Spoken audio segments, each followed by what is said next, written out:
Em outubro de 1943, no estaleiro naval da Filadélfia, um silêncio pesado pairava sobre o cais.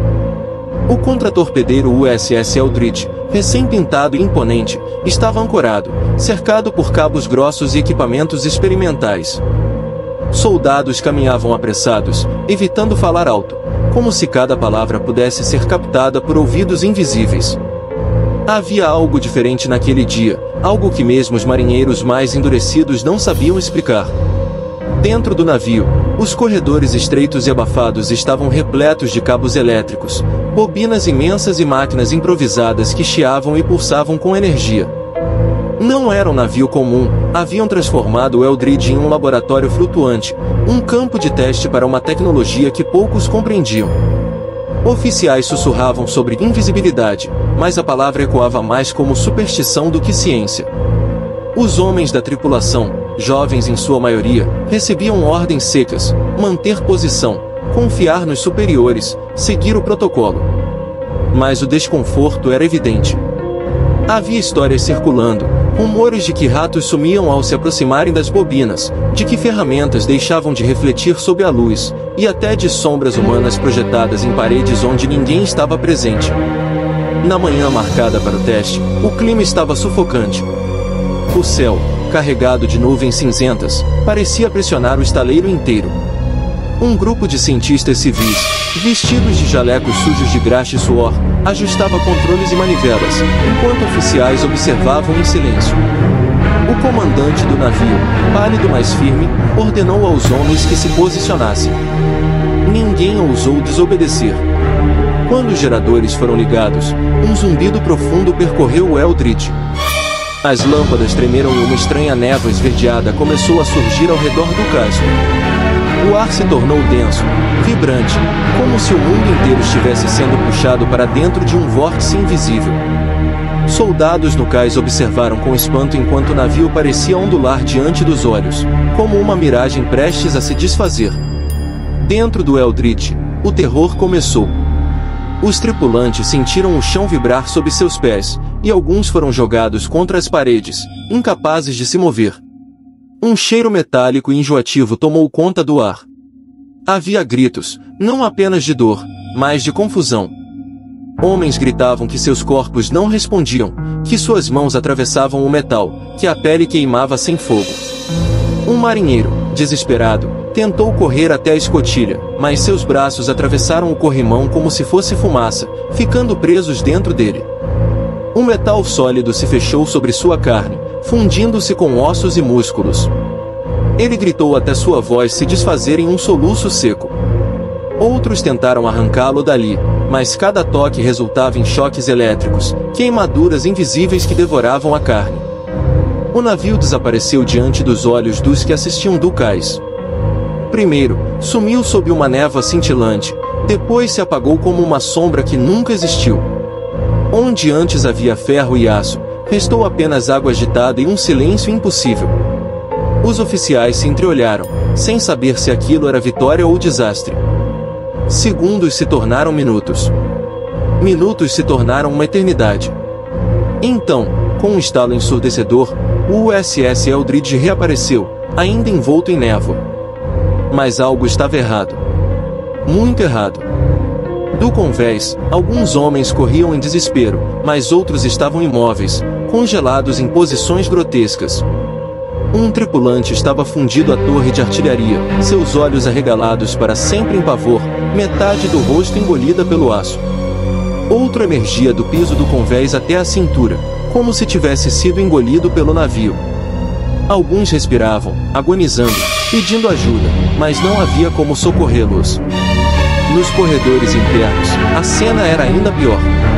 Pedaços de carne e metal se confundiam, como se o navio tivesse devorado seus próprios homens. Alguns ainda gemiam, com os olhos revirados, pedindo pela morte. O ar cheirava a ozônio, ferro queimado e sangue fresco. Aqueles que sobreviveram ao processo não estavam a salvo. Muitos corriam pelo navio, arrancando os cabelos, murmurando palavras desconexas, gritando nomes de pessoas que não estavam ali. Alguns atacavam os companheiros, convencidos de que eram impostores. Outros se jogavam no mar, como se fugir nadando fosse escapar do inferno que se formara a bordo. Os cientistas observavam da margem, pálidos, incapazes de compreender a magnitude do que haviam liberado. O experimento não apenas falhara, havia aberto algo. Uma fenda. Alguns homens contavam, entre soluços e delírios, que haviam visto lugares que não podiam ser descritos. Que durante os minutos em que o Eldridge desapareceu, estavam suspensos em um vazio absoluto, onde o tempo não existia. Outros juravam ter ouvido vozes vindas do escuro, promessas sussurradas em línguas que nenhum deles conhecia. Havia quem falasse de criaturas enormes, feitas de sombra e luz, observando-os com olhos que ardiam como sóis distantes. E, talvez o mais perturbador, alguns sobreviventes simplesmente sumiram. Estavam lá em um instante, e no outro desapareciam diante dos olhos de seus companheiros, como se fossem engolidos por uma realidade paralela. Nenhum deles jamais voltou. O navio foi rapidamente isolado. Oficiais deram ordens para abafar o ocorrido. Os sobreviventes foram levados para hospitais militares, mas muitos nunca mais recuperaram a sanidade.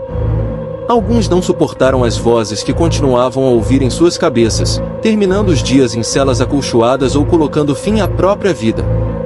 Outros simplesmente se apagaram da existência, deixando camas vazias e médicos aterrorizados. No estaleiro, o USS Eldridge permanecia como uma cicatriz metálica. Partes de corpos ainda incrustadas no aço foram removidas às pressas, mas alguns fragmentos jamais puderam ser separados do casco. Era como se o navio tivesse assimilado os homens para sempre. Trabalhadores que ousaram se aproximar juravam ouvir batidas no metal durante a noite, como se mãos invisíveis ainda tentassem escapar dali. O governo ordenou silêncio absoluto.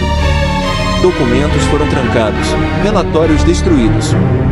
Mas os rumores escaparam, correndo de boca em boca entre marinheiros e operários do estaleiro.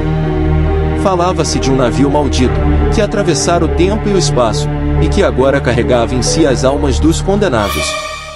Alguns anos depois, homens que estiveram a bordo foram encontrados em cidades distantes, vagando sem rumo. Testemunhas afirmavam que, em certos momentos, seus corpos começavam a tremer e sumir diante dos olhos, reaparecendo minutos depois em outro lugar. Eles choravam, suplicando para que alguém os prendesse, porque diziam estar sendo puxados de volta para o vazio. O Eldridge, por fim, foi retirado discretamente do serviço ativo e transferido em segredo. Mas mesmo em alto mar, os fenômenos não cessaram. Marinheiros que navegavam nele após o experimento relatavam luzes misteriosas surgindo nos corredores, passos sem dono ecoando no convés e sussurros que vinham das paredes. Alguns juravam ver rostos emergindo do casco, olhos desesperados pedindo socorro antes de desaparecerem no ferro sólido.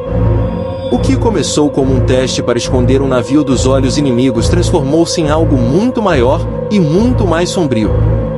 O Eldridge não havia apenas desaparecido. Ele havia atravessado uma fronteira proibida, um limite que nunca deveria ser tocado.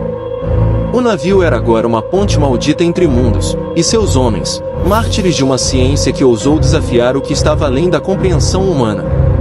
Até hoje, ninguém sabe ao certo o que o USS Eldridge viu naquele vazio. Mas há quem diga que algo o viu de volta, e que desde então, o navio nunca mais esteve sozinho.